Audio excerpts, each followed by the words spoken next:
There's been an urgency to return police to Denver schools, despite the significant amount of research that shows that armed officers in schools do not deter violence, in particular, shootings. The former head of safety for Denver Public Schools told our Marshall Zellinger today he thinks armed officers are a good idea, regardless of what the research says. Motion passes. When the school board removed armed school resource officers from Denver Public Schools in 2020, Mike Eaton was in charge of district security. I can't say I felt it became less safe. I felt like it was the wrong decision. Eaton, who now works out of state but happened to be in Denver for training, advocates for armed Denver police officers in schools. DPS has campus security, even a dispatch center that can monitor those schools. But DPS campus security officers inside schools are unarmed. Having those SROs in schools not only creates a deterrence for activity that occurred yesterday, but also creates intelligence, relationship building, and opportunities to prevent something like that. Several national studies, however, looked at historical cases and determined SROs do not equal a deterrent. This study from the University of Albany and the research group called RAND found that between 2014 and 2018, SROs effectively reduced some violence in schools, but not gun-related incidents.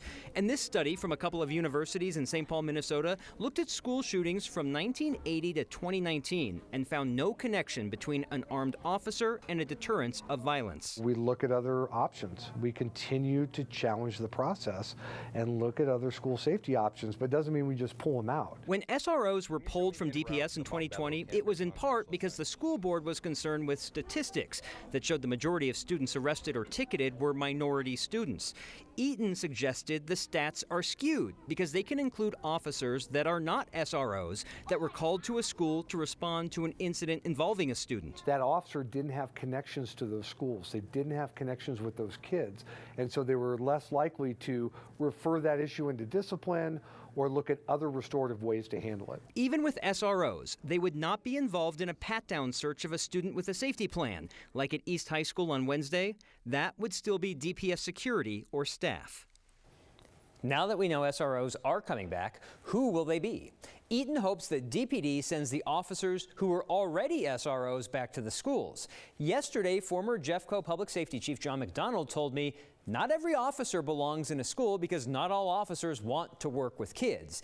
Eaton said that schools for the rest of the year may have to get whoever is available, but that it should be a decision by the school and the community, almost like everybody apply, let's look through your application, who's going to work best with kids? Okay, we prefer this one. DPD, what are you going to do? And I think a lot of the conversation has kind of been simplified into this idea of like, well, either school resource officers are the solution and don't worry about the consequences, or they're absolutely not the solution and they serve no good. But when you look at the research, it is a mixed bag, that the idea that they prevent some fights and some other low-level incidents, but did not appear to have a discernible impact on things like school shootings, which is what so many people are worried about. I know the research says if you're going to do a school shooting, your mindset is of a way, does it matter if there's that armed person there? But there are other incidents where it's like, okay, if I do this, I know that person's right there. Maybe that's going to keep me from doing it. But I just want to reiterate, as to yesterday's situation, when it comes to threat assessments, SROs have nothing to do with that. When it comes to safety plans, SROs have nothing to do with that. So you still have that component, and maybe you just add on the SRO to wander the halls, make connections with the students, and then be there faster for other things. Yep, and we've got to remember, there are policies that can have pros and cons at the same time. Let's talk more about that. Marshall, thank you.